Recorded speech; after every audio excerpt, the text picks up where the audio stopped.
What's up, guys? Tukey here, back again with some more NHL 16 and my Boston Bruins GM mode. And in this episode, it is only the All-Star break. We're treating this as our trade deadline. We are going to make move after move to improve this team. Now, obviously, we've had a lot of shakeup already after what happened in the offseason, but now it's time to really make changes. And we start off with the deal with the Calgary Flames. Keanu Yamamoto hasn't been that great for us this season. Kalinka is a prospect who we just drafted this year in the second round, but he's 26 years old. We also give up 2 fourth-round picks, one from Carolina, one from Colorado, in exchange for a prospect, Lee, and Dougie Hamilton. Dougie Hamilton's morale very low. We're able to pick him up for a little bit cheaper than we would have already. So again, I kind of consider this Hamilton for Yamamoto, and then a prospect and 2 fourths for Lee. Whether or not he pans out, I'm not sure. He's a better bet than Kalinka, though. Hamilton at the time was a 78, 79 overall. We get him back, and as you can see, an 84 overall. So that creates a little bit of a logjam on defense. But don't worry, we would fix the problem only after making it just a little bit worse as we make a deal with the Flyers. Again, the same situation with Hamilton. His morale was low, so Ivan Provorov and a 6th round pick coming to us from Philadelphia for Austin Strand, and a second. Again, didn't want to get rid of Strand. He was one of our first draft picks in this series, but he's not going to pan out to anything other than being a depth defenseman. We give up a 2nd round pick as well. We have just a ridiculous stockpile of them, or should I say, we did prior to all of these trades. We're not done yet. And perhaps the biggest trade we have made in this series, we give up Billy Polka, again, who's had a horrendous season for us, a prospect Edgar Marr, who we just drafted, a 2nd and 2 third-round picks for defenseman Chris Russell as a little bit of cap relief, a 6th round pick, and Mikhail Soderstrom, 67 overall, but a franchise goalie in the making. Now, obviously, it's a giant risk, but we really need a goaltender for the future. It's impossible to get a goalie who's ready now, a goalie who's 88 overall or above. We were lucky we got Fukale at the time, but Mikhail Soderstrom is our goalie for the future. Next up, a gigantic deal with the Pittsburgh Penguins. We trade Russell, who obviously we just acquired. Kevin Davis, again with Austin Strand, a defenseman I really didn't want to get rid of, but he's hit his ceiling despite being top 4 potential. He's an 80, 81 overall. It's just not going to happen. We also give up a 2nd and a 4th for Evgeny Malkin and Blake Como. Blake Como, just so that it works out, 2 players for 2 players. Malkin, a UFA, but he could potentially be that center that we need, especially with Bergeron declining, Scott Laughton not being what we need him to be. We're still not done acquiring franchise potential players. Now, this is a tough trade, and we gave up a lot. We give up Zaboral, again, an 84 overall defenseman. Now that we have Hamilton and Provorov, he becomes a little bit expendable. 2 2nd round picks, 2 prospects we drafted this year with Stevens and Oda for Keane, an 87 overall defenseman, 23 years old, franchise potential. 3 trades left. Roland McCown, the other guy who's being sent out because of the acquisitions of Hamilton and Provorov. He's done relatively well for us, but we improve our offense even further. It's TJ Oshie, a 3rd and a 6th round pick this year. Also feeling the effects of an acquisition, Evan Fitzpatrick. It was tough to give him up as well. We send him and Joshua Hosang to Carolina for a handful of picks, 3rd, 4th, and a 6th. In the last trade, not as exciting, but we offload Blake Como for a 7th round pick to the Avalanche. And finally, now that you're all caught up, let's look at the team and see exactly what we're going with moving forward. Again, obviously a ton of changes, but our top line now consists of Johnny Gaudreau, Evgeny Malkin, and David Pastrnak. Second line remains the same. They've been great for us all season. It's our former top line. I didn't want to split them up. DeBrusk, Zarnik, and Artemi Panarin. On the third line, we've once again moved Scott Laughton to left wing. He will be playing with Bergeron and TJ Oshie. And on the fourth line, it's our younger line, Suglobov, Valentenko now playing center, and Zachary ascension Marcus Kruger is the one that takes the hit, which is a shame. Kruger's been great for us all season, but the development of Valentenko and Suglobov is more important. And defensively, it's Lozon and Nathan Keane as expected. He has dropped an overall point because of the trade, because of the terrible morale system. Hopefully he can rebound. Sean Day is with Justin Falk, and the two new boys, Ivan Provorov and Dougie Hamilton. Particularly, of course, I do want to know what you guys think of that trade. Provorov and Hamilton are together to start, and of course we're rolling with them. Fukale and Marcus Olsson. We'll see what they can do behind what I think is a much improved defense. Granted, some of the overalls aren't that much greater, but I do think it's an improved team overall. Down in the AHL, goaltender is really the big thing. We're going with Soderstrom. He is the full-time starter. Lacerte is going to have a much more difficult time now in terms of his progression. It's all about Soderstrom. We are hinging the future of the franchise on his development. Of course, we have some other prospects as well. Feel free to take a look. They are ranked in terms of highest potential to lowest, so that top line really is crucial, but that might show you just the state of this team. Only one top 6 forward. We haven't had that much luck drafting. Defensively, kind of similar. 369 overalls in there. But enough talking about the team. Let's actually get into the games. We are going to wrap up this season. We are only halfway through.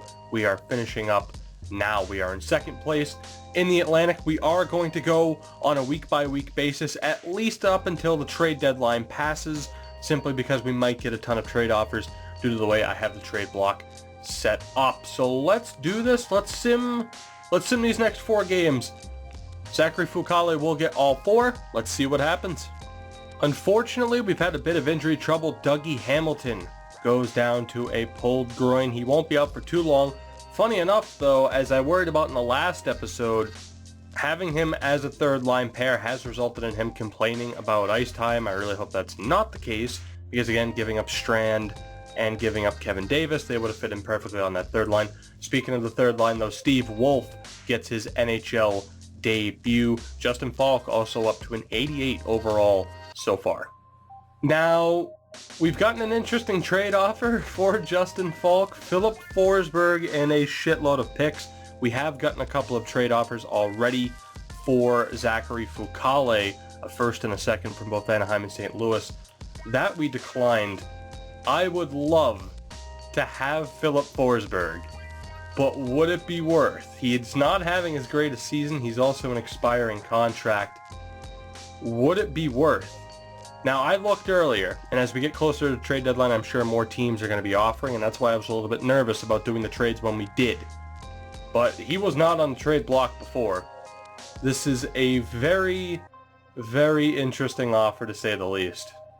Let me know if you think this is a mistake, but we are going to decline this deal, and we'll hopefully stop the sim here, and we do. We'll take a quick look here.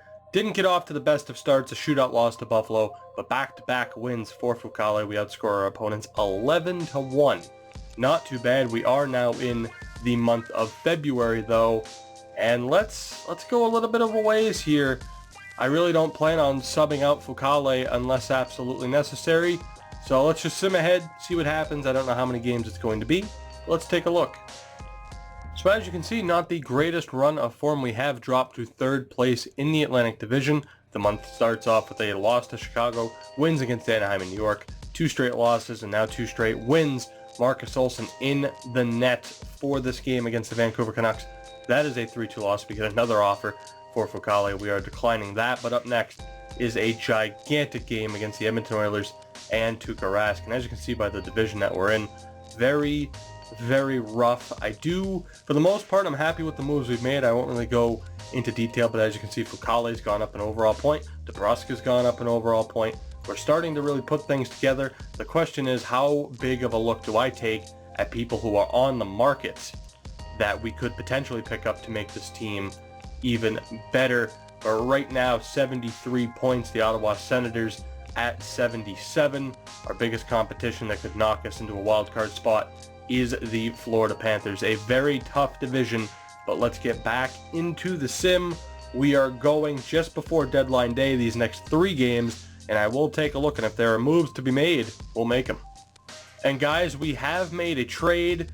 It's a little bit tough, but TJ Oshie's struggling a bit. He has not scored a single goal since he's gotten here. We're trading him and 2 third-round picks to the Anaheim Ducks for Jakob Silfverberg. I'll get you a look at what Silfverberg has done so far this season, and hopefully on the third line with Bergeron and Lawton, he can continue to provide as you get a look at those numbers. Plus minus a little bit shaky. He's a UFA at the end of the year, but if he can continue to put up those type of offensive numbers, I'm more than happy with this move. Silfverberg's the only acquisition we are going to make. As you see, 2 shootout losses, but a win against the LA Kings to round out the month of February. We're going to go beyond the trade deadline here, and probably we'll start Fucale against the Eastern Conference team. So we'll go up to this Calgary game. Let's take a look and see what happens. Marcus Olsson takes the crease. We're on a decent run of form, back into second place in the Atlantic Division. 2 wins against the Eastern Conference teams, New Jersey and Tampa. A loss to the Arizona Coyotes. But let's see now if Marcus Olsson can get us a win against the Calgary Flames. He cannot. That's a little bit disappointing. I was hoping to start him, but we'll go back with Fucale. We fall back into third place as well. Very tight race. We need to win as many of these games as possible. And of course, let down in the comments below as well what you thought of the Silfverberg deal, flipping TJ Oshie that quickly, but it seemed like a decent opportunity. I wanted to get Philip Forsberg. That didn't happen. But let's go ahead and sim these next 2 games. We'll do it live before we switch back to Olsen. A couple of back-to-backs this month as well. Washington, can we get the win? We do. Shootout victory, not too bad. Islanders could be a tough game. Providence, we have an injury. We'll just have the assistant coach take care of that.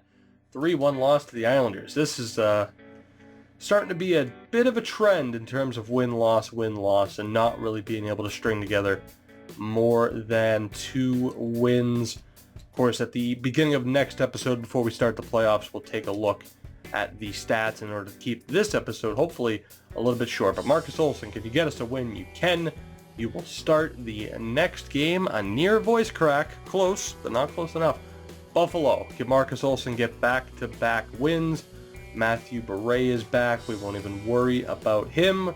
The Buffalo game does not go our way. Again, win-loss. But let's put Zachary Fucale back in the net. We are in third place. Detroit and Ottawa. A hell of a team, but again, hell, we're just great teams in general. But again, for us to be hanging with them, after losing Malcolm Subban, we have Zachary Fucale, unproven in the NHL. I think we're doing pretty damn well. We are going to go ahead, though, and sim up to this Montreal game. Actually, yeah, we'll sit the Montreal game. We'll give Olsen this game because Columbus are still just absolute monsters. Let's take a look and see how we do over these next 4 games. 9 games left to go in the season. We are currently in third place. We had a pretty good stretch of games there. An overtime win against Montreal. Back-to-back wins against Western Conference teams in Nashville and Anaheim. The loss to LA, but Marcus Olsson gets this start against the Montreal Canadiens. It's a shootout loss, but at least we get a point in that situation. We are in second place with 8 games to go. This title chase, this playoff race, is coming down to the wire. But Zachary Fucale takes the net once again. Not sure how many games in a row he will get. Let's take a look at when this schedule ends. It'll be 3 games in a row. Marcus Olsson will get the Western Conference game against the Dallas Stars. Can we have a good stretch of games to close out this season? Let's find out. Now, after a strong run of games, 3 straight wins over Eastern Conference opponents, including 2 divisional rivals, Evgeny Malkin goes down for a week with a concussion. Now, before this Dallas game, I just wanted to give you guys a look at the situation. We have 5 games left. We are 3 points back of Detroit for the Atlantic Division title. We have a game at hand that's going to be absolutely crucial. And again, let's hope that Marcus Olsson can get us a big win here, where without Evgeny Malkin, the lineups have changed. Kruger's back in. There's been some growth from some players. I'll show you that really quickly at the end of this episode. It's a 5-0 loss. The offense completely dries up without Evgeny Malkin. And really quickly, let's go ahead. I'm just going to skip over the main lineups. We'll look at that really quick. I said we wouldn't look at it really quick, but we will. Zachary Fucale, you get the last 4 games of this season, including a game against Detroit. Let's see what happens here in Philadelphia. It's a 5-3 loss. The offense wakes up, but the defense starts to struggle. Pittsburgh, can we get a win? It's the road. We do. It's a home game. Evgeny Malkin will be back. You know what? We'll put him in. He's not going to be fully healthy, but this is almost a playoff game against Detroit. A quick look at the standings as well. We are now dead even with Florida. They have us beat on the tiebreaker. Detroit has a game at hand on us. They are 3 points ahead. We lose this game. The Red Wings clinch the Atlantic Division title. Let's see what happens. Our chances, that's not even English. Our chances are still alive. That wasn't English. I was going to say, are our chances still alive? They might be. It's a shootout win. I think that seals it. A shootout win for Detroit should do it for them. It doesn't. If we win, Florida loses. I think we have the tiebreaker on Detroit if they lose the last 2 games. Bottom line, we're in a playoff spot. We're good to go. We just don't know the seeding. So let's sim this final game against the Pittsburgh Penguins. We just beat them before. We can't do it again. We know for a fact we are not getting the number 1 seed. But let's sim ahead and see who we drew in the first round of the playoffs, and it is the Florida Panthers. We were neck and neck with them for the entire second half of the season. They have home ice advantage. Ottawa also makes the playoffs, but it's the Florida Panthers again in the first round. Now to quickly wrap up this episode, as you see, we've had some good growth. Johnny Gaudreau up to an 87 overall. We'll have to take a look at the stats later. Pasternak an 87, Zarnik an 86, DeBrusk an 87, Bergeron still hanging in there at an 86. Valentenko, not sure how he's doing. He hasn't grown at all. Defensively though, both Keane and Falk up to 88s, and of course, as you know, Zachary Fucale up to an 88 overall. And just remember, at the start of the next episode, we'll take a look at the player stats. But we know the situation heading into the playoffs. We made a big leap in this episode to improve the team. And in the first round, it's Aaron Ekblad and the Florida Panthers. If you guys enjoyed, make sure to drop a like below. Subscribe for more. Spread the word. And I will see you all next time as we look to reclaim the Stanley Cup.